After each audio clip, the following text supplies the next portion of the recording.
Лисицата и штркот. Еден ден лисицата и штркот се сретнале во шумата.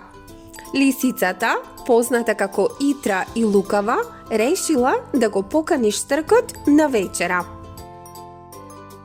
Драг пријателе, дојди кај мене вечерва, ќе ти подготвам вкусна гозба, му рекла лисицата со насмевка. Штркот, радосен што бил поканет, прифатил. Вечерта тој отишол кај лисицата, а таа му послужила супа, но во плитка пањца.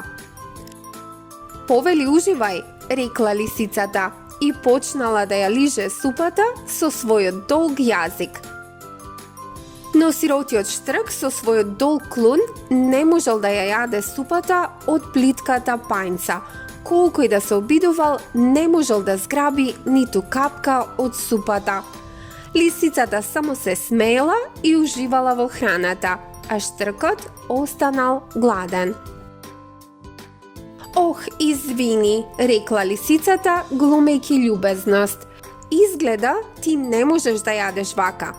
Штркот не рекол ништо, но си помислил, ке и вратам ја за ова.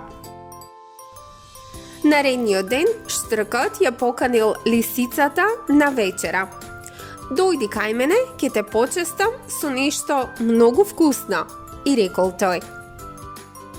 Лисицата со задоволство прифатила и дошла кај него. Штркот и послужил вкусна чорба, но во длабок и тесен сад со долг врат. Повели јади, и рекол штркот љубезно. Сега лисицата била таа што не можела да јаде. Нејзината уста била премногу широка за да го достигне дното на шишето.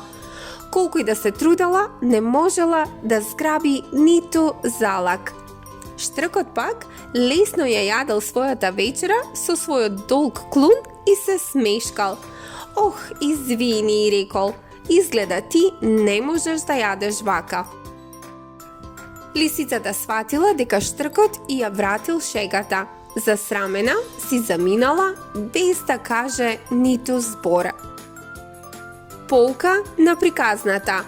Не прави на другите нешто што не би сакал тебе да ти го направат. Биди чесен и почитувај ги пријателите, инаку ќе добиеш тоа што си заслужил.